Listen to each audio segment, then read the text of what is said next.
კიდევ ერთხელ მოგესალმებით, უყურებთ ახალბებს 4-ზე, მე ქეთი მამრიკიშვილი. სახელმწიფო დიუშანის კუნთოვანი დისტროფიის სამკურნალო ინოვაციურ მედიკამენტ ჯივინოსტატს შეისყიდის ხელშეკრულება კომპანია იტალ ფარმაკოსთან უკვე გაფორმებულია. მისი მოწოდება ქვეყანაში უახლოეს პერიოდში დაიწყება. საქართველოს მსოფლიოში იქნება ერთ-ერთი პირველი ქვეყანა, რომელიც აღნიშნულ მედიკამენტს შეიძენს და დაავადების მართვის სახელმწიფო პროგრამაში შეიტანს. მედიკამენტი განკუთვნილია დიუშანის კუნთოვანი დისტროფიის მქონე პაციენტებისთვის 6 წლის ასაკიდან გადაადგილების უნარის შენარჩუნებამდე.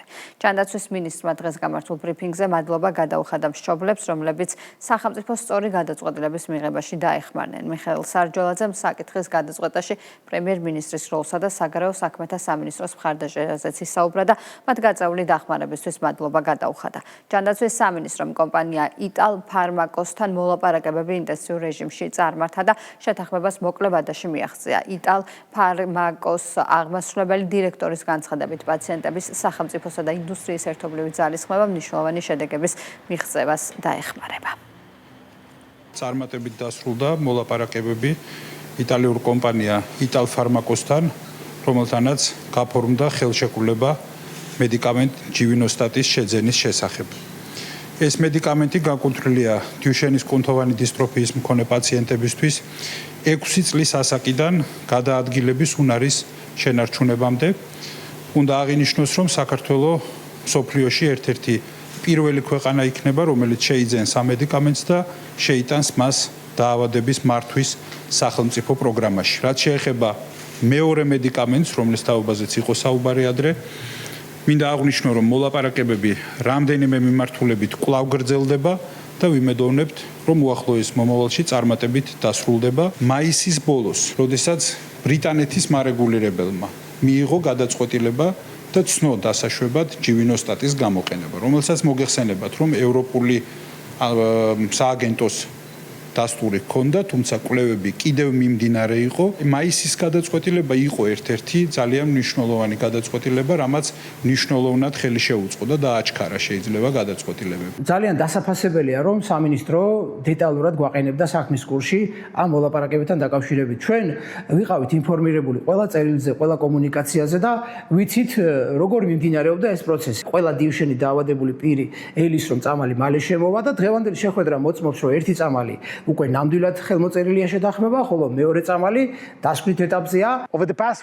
გასული კვირის განმავლობაში საქართველოს ჯანდაცვის სამინისტროსთან ძალიან მჭიდროდ თანამშრომლობდით, რათა გვეპოვა გზა, რომელიც დიუშენის კუნთოვანი დისტროფიის მქონე პაციენტებისთვის საქართველოში ჯივინოსტატის ხელმისაწვდომობას უზრუნველყოფს. განსაკუთრებული შტაბ-ჭრილება მოახდინა სამინისტროს ერთგულებამ და მტკიცე სურვილმა, რომ ჯივინოსტატი საქართველოს პაციენტებისთვის ხელმისაწვდომი გახდეს. ეს შეთანხმება პარტნიორობის ძალას ნათლად აჩვენებს, როდესაც პაციენტები სახელმწიფო და ინდუსტრია ერთიანდებიან, შეუძლებელი არაფერია და სწორედ პაციენტი ხდება ყველა ძალისხმევის მთავარი ცენტრი. ამ თანამშრომლობით ნამდვილად ვამაყობთ და საქართველოს მთავრობასთან და პაციენტთა საზოგადოებასთან ერთად მუშაობას გავაგრძელებთ, რათა ეს შესაძლებლობა ყველა პაციენტამდე მივიდეს.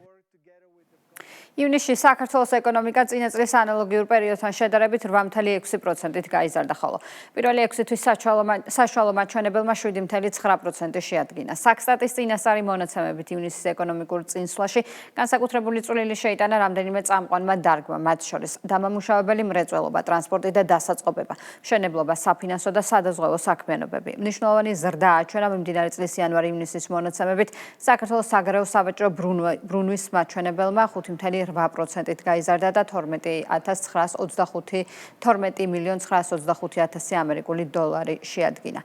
სავაჭრო ბრუნვის ზრდა ძირითადად ექსპორტის გაფართოებამ განაპირობა, რომელმაც წლის პირველ ნახევარში 3.876.000 გადააჭარბა. საქართველოს ეკონომიკაში დაფიქსირებული ტენდენციებზე ის შედეგები, რაც საქართველოს გააჩნია ეკონომიკური კუთხით, სასურველია როგორც რეგიონის, ასევე ევროპის და გლობალურად ნებისმიერი ქვეყნისთვის, შესაბამისად აღნიშნული შედეგები იმ სწორი პოლიტიკის შედეგია, რასაც საქართველოს მთავრობა ახორციელებს ეკონომიკური ზრდის ხელშეწყობის მიმართულებით. აქ შეიძლება მოვიყვანოთ მაგალითად ის სახელმწიფო პროგრამები, რომელიც კერძო სექტორის კონკურენტუნარიანობის გაუმჯობესებაზე არის მიმართული, ასევე ის რეფორმები, რასაც საქართველოს მთავრობა ახორციელებს, მათ შორის სახელმწიფო საწარმოების ეფექტიანობის გაუმჯობესების კუთხით 8.6% არის ძლიერი ეკონომიკური ზრდის მაჩვენებელი, აგრძელებს საქართველოს მაღალი ეკონომიკური ზრდის დემონსტრირებას, ეს ბუნებრივი და ლოგიკურია ძლიერი ექსპორტის, ძლიერი ინვესტიციების ფონზე და ბუნებრივია ჩვენ ველოდებით, რომ წელსაც საქართველოს ექნება ძალიან მაღალი ეკონომიკური ზრდა. კულტურის სფეროს წარმომადგენლების ინიციატივა, რომლის მიხედვითაც ტრადიციების, ეროვნული სიწმინდეების, ისტორიისა და ღირებულების დაცვა საკანონმდებლო დონეზე უნდა მოხდეს. პოლიტიკურ სპექტრში განხილვის თემაა. ნაციონალურ მოძრაობაში აქამდე თუ საკითხზე საუბრისგან თავს იკავებდნენ, დღეს ინიციატივას აკრიტიკებენ. მართლ პარტიაში კი ინიციატივას მიესალმებიან, თუმცა აღნიშნავენ, რომ საკანონმდებლო ცვლილებებთან დაკავშირებით პოზიციას საინიციატივო ჯგუფის წარმომადგენლებთან შეხვედრისა და შიდაპარტიული განხილვების შემდეგ დააფიქსირებენ. სახელმწიფო პარტიაში ამბობენ, რომ მნიშვნელოვანია საკანონმდებლო ინიციატივის შემუშავების და საერთაშორისო პრაქტიკის გათვალისწინება მოხდეს.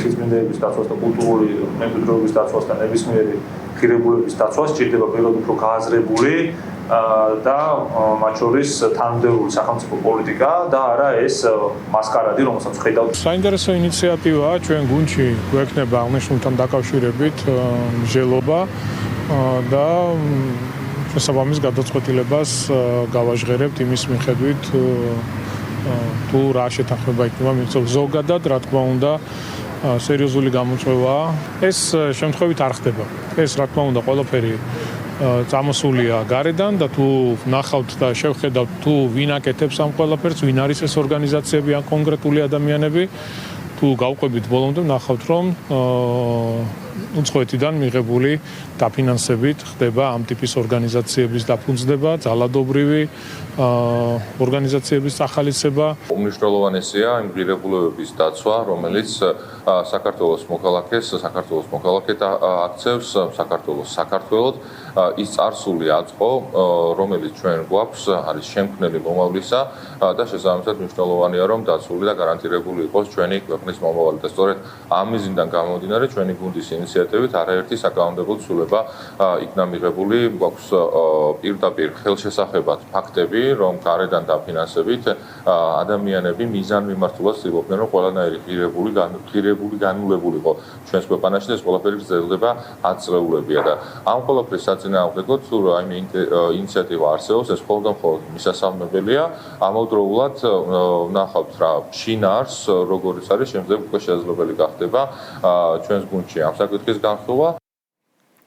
საგარეო საქმეთა მინისტრი საქართველოში ამერიკის შეერთებული შტატების საქმეთა დროებით რწმუნებულ სემი დიას შეხვდა. როგორც ვიცე-პრემიერი სოციალურ ქსელში წერს, შეხვედრა გაცნობითი ხასიათის იყო. მაკა ბოჭორიშვილის ცნობით საუბარი შეეხო საქართველოსა და შტატებს შორის ურთიერთობებსა და თანამშრომლობის პერსპექტივებს. შეერთებულ შტატებთან ურთიერთობის შესახებ საუბრობენ სახელმწიფო გუნდის წევრები და ამბობენ, რომ ხელისუფლება მზად არის სტრატეგიული პარტნიორობა ამერიკის შეერთებულ შტატებთან კონკრეტული გზამკვლევით აღდგეს. მზად ვართ ურთიერთობები ახალი ფურცლიდან დავიწყოთ. ჩვენთვის ძალიან მნიშვნელოვანია ამერიკის შეერთებულ შტატებთან პარტნიორობა, სტრატეგიული პარტნიორობის აღდგენა და ეს ყველაფერი ზოგადად ურთიერთობა უნდა მოხდეს ორივე ქვეყნის ინტერესების გათვალისწინებით. არაერთხელ გავაკეთეთ განცხადება, რომ ის არასამართლიანი დამოკიდებულება რაც ბაიდენის ადმინისტრაციის მხრიდან იყო ჩვენთვის კატეგორიულად მიუღებელია და დღევანდელ ადმინისტრაციას შესწევს უნარი, რომ ეს ძალიან მარტივად გამოასწოროს ყველაფერს. ჩვენ ვართ მთელი ოპტიმიზმით განწყობილები, ამავდროულად ყველაფერს ვაკეთებთ იმისათვის, რომ ნებისმიერ ფორმატში განხილვის შედეგად რეალურ სტრატეგიულ პარტნიორობას მივახციოთ ამერიკის შეერთებულ შტატებთან, რასაც რა თქმა უნდა თავისი როლი აქვს ელჩს, როგორც ქვეყნის წარმომადგენელს და მნიშვნელოვანია, რომ არა თუ მოვალეობის შემსრულებელი, არამედ ელჩი იყოს დანიშნული ამერიკის შეერთებული შტატების და საქართველოში. ჩვენი ამოცანაა, რომ ჩვენ ღია ვართ ამ ურთიერთობისთვის, ღია ვართ ყველა საკითხის გასახილველად და ორმხრივი ინტერესების დასაბალანსებლად. ჩვენ ძალიან კარგად გვესმის, რომ დიდ და ფუნდამენტურად დიდ ქვეყანასთან გვაქვს საქმე, მაგრამ აქ ლაპარაკი იმაზე კი არ არის, რომ აბსოლუტურად ჩვენი აზრები მოვახვიოთ მას თავს ეს ამოცანად არ შეიძლება გქონდეს. აქ არის ლაპარაკი იმაზე, რომ ჩვენ დიდ პარტნიორს გავაგებინოთ, თუნდაც ის მინიმალური სტანდარტები, რომელიც ჩვენ გადარჩენას ეხება. ნაურუს მთავრობის გადაწყვეტილება ოკუპირებული ეგრეთ წოდებულ სამხრეთ ოსეთის რესპუბლიკასა და ეგრეთ წოდებულ აფხაზეთის რესპუბლიკასთან დიპლომატიური ურთიერთობების გაუქმების შესახებ. საგარეო საქმეთა სამინისტროს მნიშვნელოვან დიპლომატიურ წარმატებად და დიდი შრომის შედეგად აფასებენ მმართველ გუნდში. როგორც ქართულ ოცნებაში განმარტავენ, საქართველოს ხელისუფლების მიერ არაღიარების პოლიტიკაზე მუშაობა აქტიურად გრძელდება. ცნობისთვის ნაურუს მთავრობის მიერ ოკუპირებულ ეგრეთ წოდებულ სამხრეთ ოსეთის რესპუბლიკასთან და ეგრეთ წოდებული აფხაზეთის რესპუბლიკასთან დიპლომატიური ურთიერთობების გაუქმების შესახებ გავრცელებული ოფიციალური ინფორმაციის თანახმად, ნაურუს რესპუბლიკამ საქართველოს ოკუპირებული რეგიონების დამოუკიდებელ სახელმწიფოებად აღიარება უკან გაიხმა.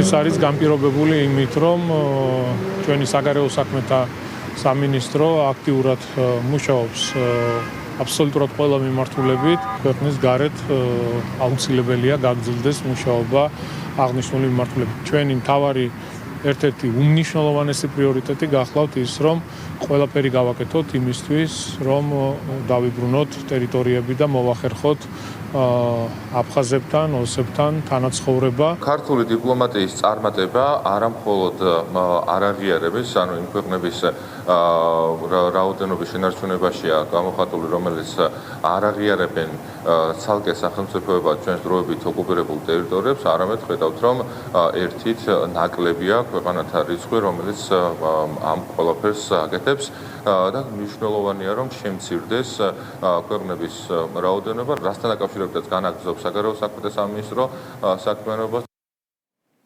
კრიზისი ნაციონალურ მოძრაობაში პარტია დროებითი თავმჯდომარისა და დროებითი მმართველობის ასარჩევად ემზადება. ჩააბარებს თუ არა პარტია გარდამავალ პერიოდში მართვის სადავებს ნანუკა ჟორჟოლიანს. ყრილობაზე გაირკვევა, რომელიც რამდენიმე დღეში გაიმართება. ყრილობის ორგანიზების საკითხებზე ნაცმოძრაობამ გუშინ პოლიტსაბჭოს სხდომაზე იმსჯელა, რომელსაც თავმჯდომარეობის მოვალეობის შემსრულებელი თინა ბოკუჩავა არ დასწრებია. აჭარაში მყოფ ბოკუჩავას ჩამოსვლას არც პარტია დაელოდა და არც თავად ბოკუჩავა ჩამოვიდა პროცესში მონაწილეობის მისაღებად. ნაციონალურ მოძრაობაში აღნიშნავენ, რომ ის თარიღის შესახებ ინფორმირებული იყო. ყველასთვის აბსოლუტურად იყო ცნობილი, როდის ჩატარდებოდა პოლიტსაბჭოს სხდომა, ძალიან დიდი ხნის წინ, მათ შორის მიხეილ სააკაშვილმა პოსტში დაწერა, რომ ივლისის ბოლოს, მათ შორის ეთერებში ვსაუბრობდით, რომ ივლისის ბოლოს ზოგმა მოახერხა რეგიონებიდან ჩამოვიდა უმეტესობა.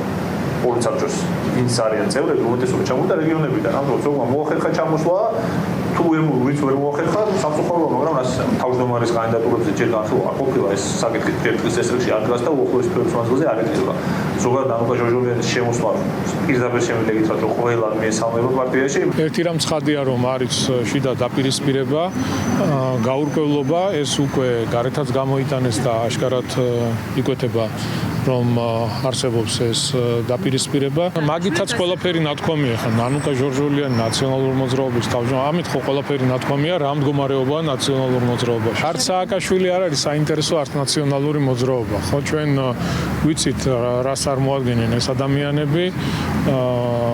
გვანახეს თავიანთი სახე, როდესაც ისინი იყვნენ ხელისუფლებაში და არა მხოლოდ ქართულ ხალხს, მთელ მსოფლიოს აჩვენეს, როგორი არ უნდა იყოს ხელისუფალი თავიანთი 9 წლიანი სისხლიანი მმართველობით და დღეს ოპოზიციაში აჩვენებენ ყველას, როგორი არ უნდა იყოს ოპოზიცია. ცუდი სერიალის, ცუდი გაგრძელება, მაგრამ ერთხელ საყურებლად ღირს, რაც ხდება ნაცმოძრაობაში. მნიშვნელობა აქვს რა სიტყვის ჟორჟოლიანი, რა სიტყვის ბოკუჩავა, ან სხვა ნაცი, მთავარი ნაცი მიხეილ სააკაშვილი ყოველთვის დარჩება მათ ბელადად, მათ იდეურ ლიდერად, რომელიც არის მთავარი გამტარი უცხო მმართველობისა, უცხო ძალის ინტერესებისა, რომელსაც ჩამოყალიბებული ჰქონდა სისხლიანი მწამებლური სისტემა 2004-2012 წლებში. უიმედო მდგომარეობა და სრული კრახის წინაშე დგანან. როგორც მოსალოდნელი იყო, აქედან გამომდინარე, აღარ არიან ისინი ქართული საზოგადოებისთვის საინტერესო. სიძულვილის ენის გამოყენების ღირსების შალახვისა და შეურაცხყოფის ფაქტებზე ადმინისტრაციული საქმეების სამართალწარმოება გრძელდება. დღეს თბილისის საქალაქო სასამართლომ დავით ფირცხალავას საქმე განიხილა. მან შეურაცხყოფა მიაყენა ირაკლი ზარქვას. მოსამართლემ ფირცხალავა სამართალდამღვრად ცნო და ჯარიმის სახით 4,000 ლარის ოდენობით ჯარიმის გადახდა დააკისრა.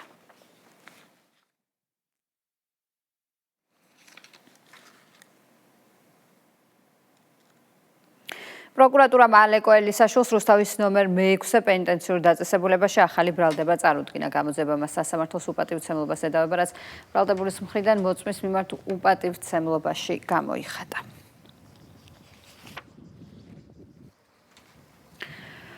ბოლო 24 საათის განმავლობაში მაროკოდან ესპანეთის ქალაქ სეუტაში 49000 მიგრანტი შევიდა. ესპანეთის შინაგან საქმეთა სამინისტროს ცნობით, ესპანეთი და მაროკო შეთანხმდნენ ესპანეთის ანკლავში არალეგალურად შესული მიგრანტების დეპორტაციაზე. ელპაისის ცნობით, ათასობით ადამიანმა გადაკვეთა საზღვარი ზღვით, სანაპიროსთან მინიმუმ 19 დაღუპულის ცხედარი იპოვეს. საზღვარზე უსაფრთხოების ძალებთან შეტაკებები მიმდინარეობდა, ესპანეთის ხელისუფლებამ ქალაქში სახმელეთო ძალები განალაგა. ფაქტს იტალიის პრემიერ-მინისტრი გამოეხმაურა და სუეტის გადაღებულ კადრებს შოკის მომგვრელი უწოდა. ჯორჯინა მელონის თქმით, რომ ესპანეთთან შენგენის ზონის მოქმედების შეჩერების მომხრეა. პოლიტიკოს ცნობით, ეს 2021 წლიდან ყველაზე დიდი მიგრაციული კრიზისია ესპანეთში. ინციდენტმა ესპანეთის მთავრობის წინააღმდეგ კრიტიკის ტალღა გამოიწვია.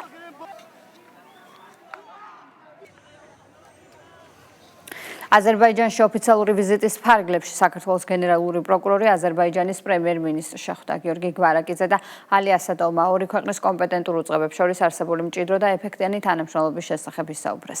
ხაზი გაისვა საქართველოსა და აზერბაიჯანის რესპუბლიკის პროკურატურებს შორის თანამშრომლობის განსაკუთრებულ მიღწევებს და მომავალში ურთიერთ თანამშრომლობის კიდევ უფრო გაღრმავების თაობაზე მზაობა გამოითქვა. საპატრულო პოლიციის დეპარტამენტის ავტოპარკი 300-მდე მანქანით განახლდა. ავტომობილები თბილისსა და რეგიონებში გადანაწილდა. ახალ ავტოტრანსპორტს შორის არის როგორც მსუბუქი, ასევე მაღალმთიანი რეგიონებისთვის განკუთვნილი მაღალი გამავლობის ავტომობილები, მათ შორის ეკოლოგიურად ეფექტური ჰიბრიდული მოდელები. ახალი ავტომობილების საპოლიციო საქმიანობის ეფექტიანობისა და საზოგადოებრივი უსაფრთხოების კიდევ უფრო გაუმჯობესებას შეუწყობს ხელს. ყაზბეგის გამზირზე ნომერ 52 საჯარო სკოლასთან რეკრეაციული სივრცე რეაბილიტირდა. პროექტის ფარგლებში დამონტაჟდა ყველა შესაბამისი საპარკო ინფრასტრუქტურა, მოეწყო გარეგანათებისა და სარწყავი ქსელები. ტერიტორია აღეჭურვა უსაფრთხოების ვიდეო სამეთვალყურეო სისტემითა და ჩატარდა გამწვანების სამუშაოები.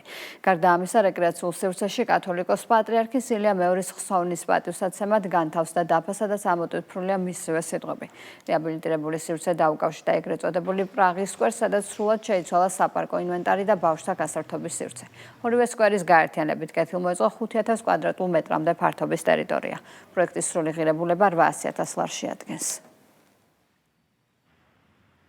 დაახლოებით 9 ჰექტარ ტერიტორიაზე რამდენიმე სივრცე არის გადაბმული. პროექტის ფარგლებში მოეწყო სასეირნო ბილიკები, გაირგო ახალი ხელმცენარეები, თავისი სარწყავი სისტემებით, განათებული არის, შემოტანილია საპარკე ავეჯი, ინფრასტრუქტურა მთლიანად განახლებული, მოწესრიგებული.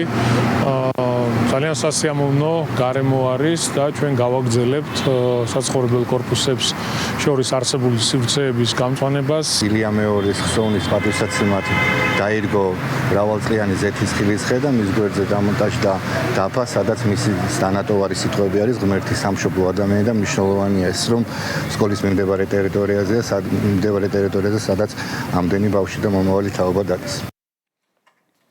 აფხაზეთის ავტონომიური რესპუბლიკის მთავრობის თავმჯდომარე რეგიონებში აფხაზეთიდან დევნილ მოქალაქეებთან შეხვედრებს განაგრძობს. ამჯერად გიორგი ჯინჯარაძე ქუთაისში მცხოვრებ დევნილ მოქალაქეებს ინდივიდუალურ ფორმატში შეხვდა. მთავრობის თავმჯდომარე თითოეული დევნილის საჭიროებებსა და მათთვის მნიშვნელოვან საკითხებს დეტალურად გაიცნო. ერთად განვიხილეთ მათი საჭიროებები, გამოწვევები და ჩვენ მომავალში რა თქმა უნდა მოვახდენთ ჩვენი კომპეტენციის ფარგლებში მყისიერ რეაგირებას, რათა მათი საჭიროებები იქნეს მაქსიმალურად დაკმაყოფილებული. შეხვდე აფხაზეთის მთავრობის თავმჯდომარის ბატონ გიორგის, მე უშუალოდ ვესაუბრე აფხაზეთის ქუჩაზე წყალტუბოში დევნილების საჭიროებებთან დაკავშირებით. ნაყოფიერი იყო ეს შეხვედრა, დავგეგმეთ სამომავლო შეხვედრები, თუნდაც ჩვენს ჩასახლებაში აფხაზეთის ქუჩაზე წყალტუბოში.